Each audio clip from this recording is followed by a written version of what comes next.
police, why when you don't prosecute bad guys, there are real consequences. Of course, the Fitzgeralds and the O'Connor family have felt it in an up close and personal way, like you never want to see.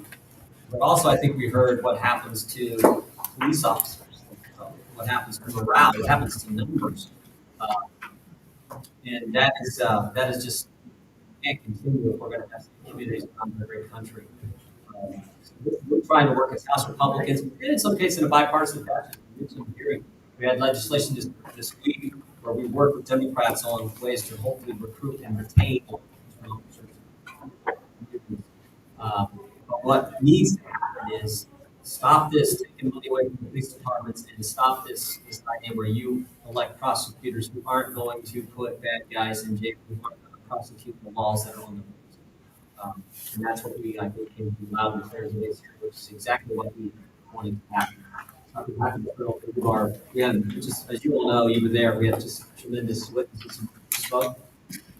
And even though you would like to say something, you just talked it out. Days like this aren't easy, but I think it's really important to keep Jim's job, his story alive, and just to speak up for all these victims of violent crime in Philadelphia. Um, this could be prevented. Um, I closed my statement today by saying that Jim got up to serve and protect the city from the bad guys, and that was it. And if everyone else did their job, prosecutors and supposed to be, he can still do it today. And it's along with many victims of violent crime in Philadelphia.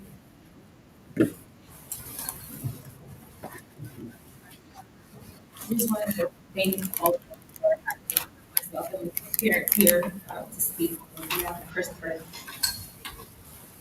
To have to watch your husband and watch each video like his body on the ground and watch him get shot multiple times, not once but 6 times. While he's in hospital is something that the rest of my life. Our family and I should not have to present this to Larry Krasner in order to see. He knows right from wrong. And it's like Terry said, if he did his job, Christopher would be here too. My kids would have their life, and I would have my best friend. It's extremely painful, but I've said this before, and I will continue to say this again. We're not going away. I'm gonna speak until I can't speak anymore. Our parents are gonna fight. We're gonna fight until I'm no longer here, and we're gonna teach the kids to fight for their fathers, for justice that he deserves. Um, we're gonna continue to stay strong. I think it's a part of me. I don't know what to do if I did not have them. And I just want to thank the police department from all over the world for their tremendous support. And I thank you all again for having us here. Um, it's a fight, but we're fighters. We're not going anywhere. Thank you.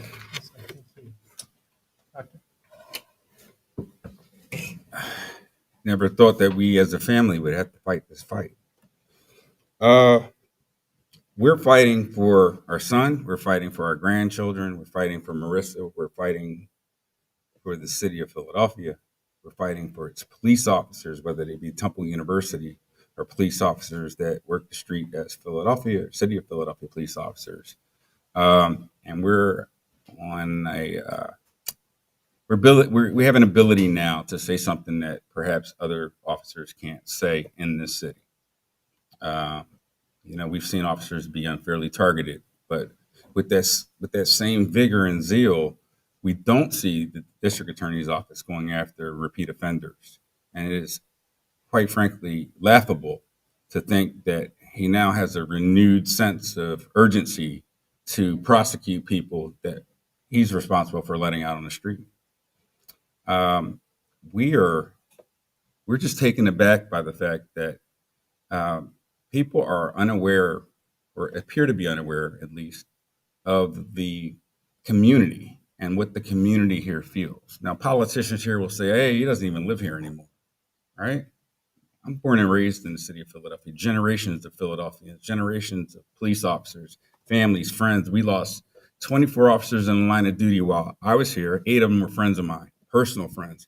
They came to our home, knew our son. This is personal. It's personal, but every barbershop and every beauty salon in this city knows the truth, right? And those are the places that we're not polling, that we're not asking people how they feel. It's our district attorney and others in the city are fond of saying, hey, the stats look great. The stats haven't looked great for years, right? Yes, we understand that the pandemic has created a lot more crime in a short period of time. However, it wasn't acceptable before and it's not acceptable now. There's a lot of people that want to go out and do a fine job for this city.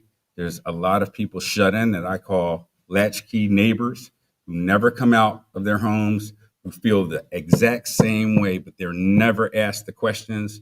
They're never given this pulpit to be able to speak on and to talk about what they want in the city. And I challenge any one of the people that stepped up with Larry Krasner over the last day or so to defy this. If you want to prove statistically that people in this city do not appreciate or approve of what's going on within the DA's office and are not happy with crime, then I can sit down with any one of the statistical people they want to put forth, work on that, work on joint problems and joint questions that get to the solution, and we can present them together. This is not about being a Democrat or a Republican, it's about the truth. So let's get to the truth. But Krasner obviously has a problem with that because just yesterday, as I spoke of at the committee, he claimed that he had no knowledge of this up until about 2 days ago. In his words, he said a day ago. Well, we know that during our presentation to him on the 24th of April, that we made him aware of it, both verbally and in writing, and then sent another digital email to confirm it. So he was aware. I have a problem with someone that's responsible for enforcing the law in this city getting in front of a news camera and misdirecting the audience, misdirecting the people who he claims put him in office. And I defy him to say I'm lying. Thank you, Mr. Jordan. And let me thank Mr. Jordan and the committee members, every part of the committee today that made this happen. The questions that they asked were poignant, and we appreciate the opportunity to bring this to the light of not only the city of Philadelphia, but the nation. Thank you, sir.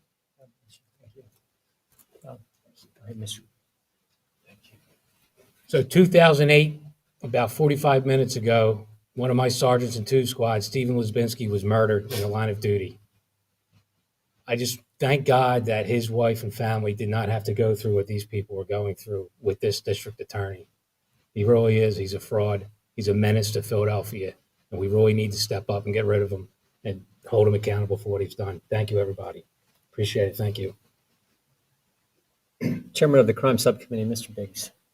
Then we'll take a couple questions. Thank you. Thanks, Mr. Chairman. I thank the witnesses who came in today and testified. And this boils down to something rather simple.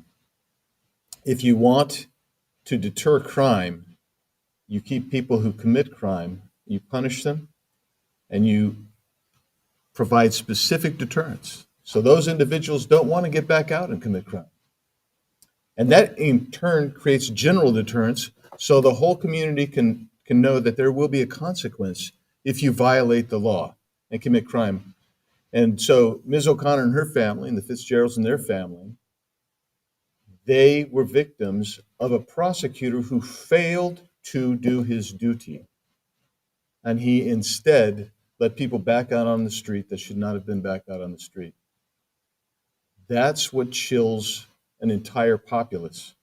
It's what demoralizes the police.